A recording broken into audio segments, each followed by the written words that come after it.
Michael Thompson was unfairly fined by his HOA for a simple mailbox replacement. A petty battle sparked by Marge Williams, the neighborhood's self-appointed rule enforcer. Marge's relentless bullying stirred tension, turning a minor issue into a personal war. But Michael's cousin Jack, the local postmaster, stepped in with undeniable authority, flipping the whole situation on its head. Just wait until you hear how this small victory led to justice triumphing over control and intimidation.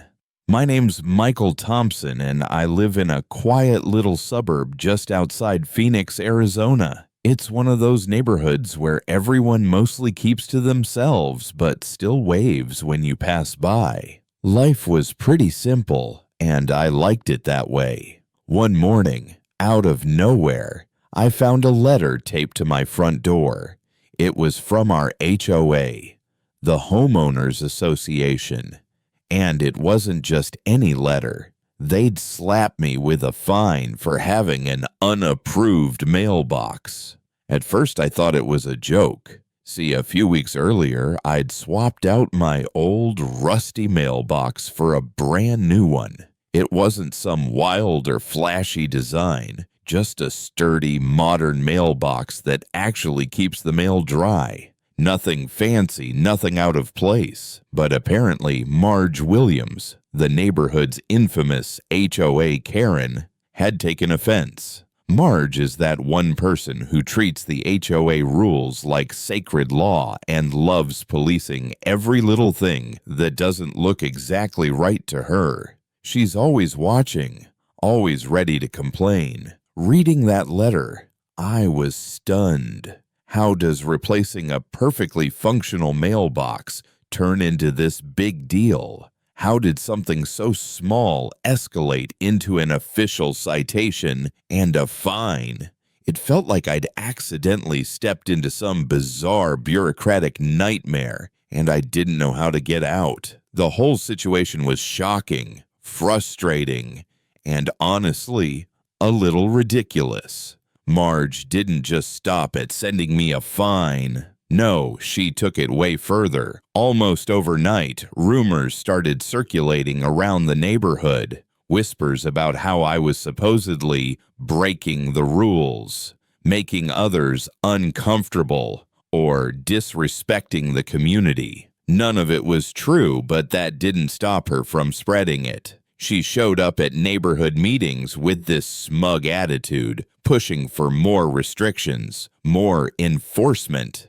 It was clear her real goal wasn't about community safety or pride. It was about control. Marge loved the power she held, and she wasn't afraid to use it to make life difficult for anyone who didn't toe the line. I hated it. I hated how she weaponized petty rules to bully people like me, just trying to live peacefully in our own homes. It wasn't about the mailbox anymore. It was about her proving she could push me around. I reached out to the HOA board, hoping someone would see reason, hear me out, but I was met with silence. They wouldn't return my calls, ignored my emails, and acted like I didn't even exist.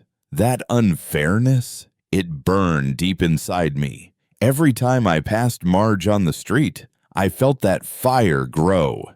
How could a simple mailbox turn into a battle for respect? And more importantly, how was I going to fight back when the system seemed stacked against me? Feeling cornered and frustrated, I decided to reach out to my cousin Jack. Jack's not just any cousin. He's the local postmaster, the guy who knows the ins and outs of mail regulations better than anyone else in town.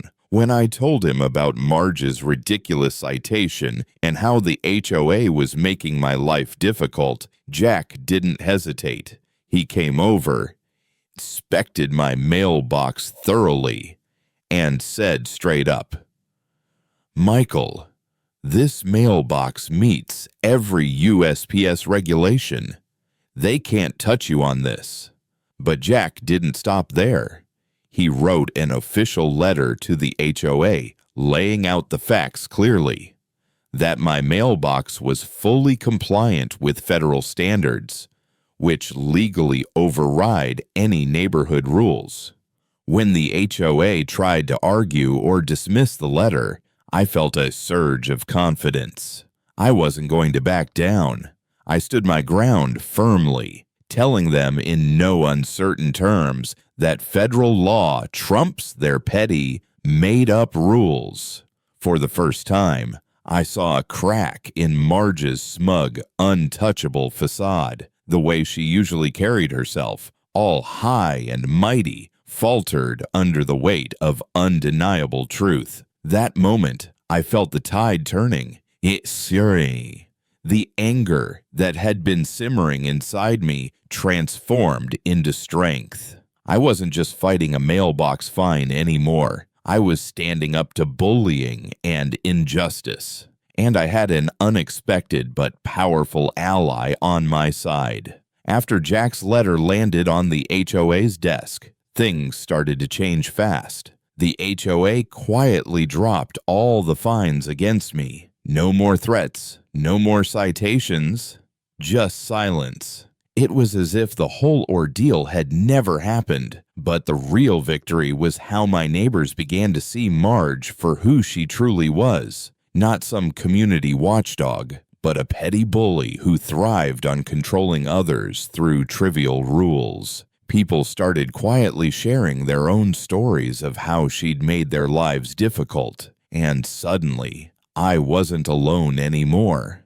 For me, this wasn't just about winning a fight over a mailbox.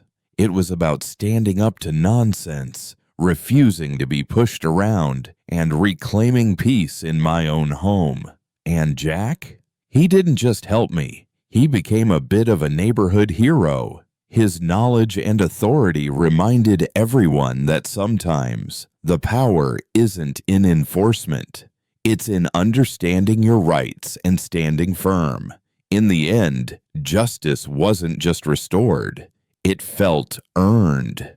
And I walked away knowing that sometimes standing your ground can change more than just your mailbox.